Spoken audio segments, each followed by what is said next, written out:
You know, I need to remove the wiper arm on my 300 SD. I need to get in there to lubricate the shaft and also inspect the mechanism. And you know something? This is not an easy job. You think it's really simple, but how do I get to the nut that's underneath this arm cover? My goal in this video is to show you how to properly remove the arm. I'm going to start by showing you what does not work. Grabbing a hold of it by hand and trying to lift the cover hardly ever works. Even if you use a screwdriver and try to get under it to pry up, it doesn't want to move. And you definitely do not want to pry against any part of the body trim work, or you'll damage that. Now I'm going to show you what does work, and I guarantee you you're going to be amazed if you have not seen how this is done before. Take a hold of the wiper arm and lift it straight up until it's all the way out and locked into position. Then grab a hold of the cover, hold up on the cover while tipping the wiper arm back to the windshield. What could be simpler than that? With the cover up and out of the way, it's easy to get to the nut that holds the shaft. Go ahead and use a 13mm wrench and remove the nut. And once again, you're in a position here where you cannot pry on this, nor can you try to pull it off by hand.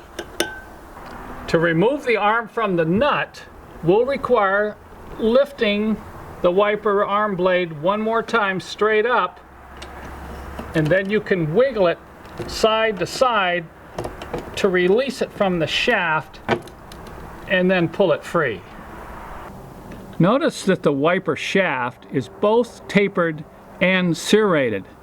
That's one of the reasons why it's hard to get the arm off the shaft. The serrations exist for the purpose of being able to adjust the wiper arm position on the windshield.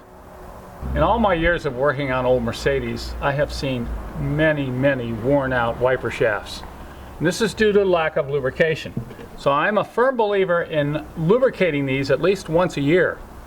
To get to that, you'll have to remove the plastic cover, which will require gently prying up with a screwdriver to remove it from the shaft.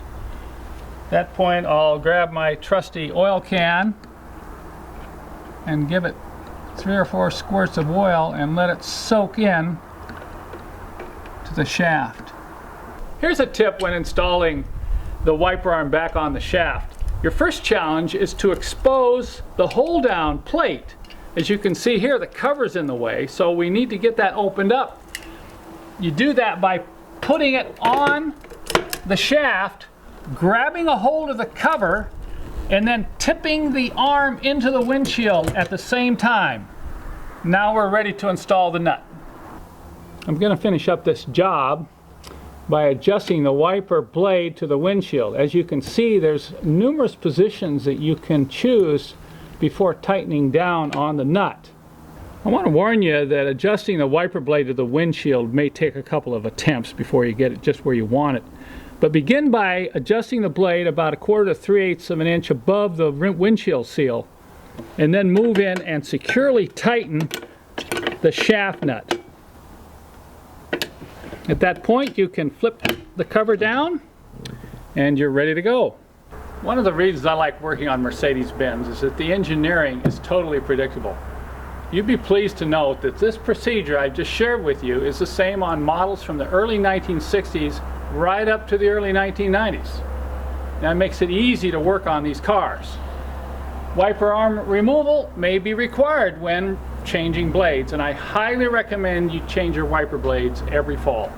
That's a safety issue and it's very important. I hope you enjoyed this video and stay tuned for more.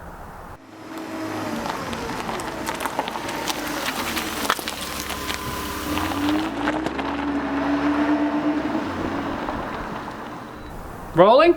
Okay, we're rolling. One of the things I like about cut. Man, I'm hungry. You got anything to eat? You can share with me? I'm really hungry. Rolling. Wait. Okay, still rolling. Rolling? All right, we're rolling. You'll be impressed to know that I know something that you might not know, but that's okay. Because I like Mercedes because the engineering is totally predictable.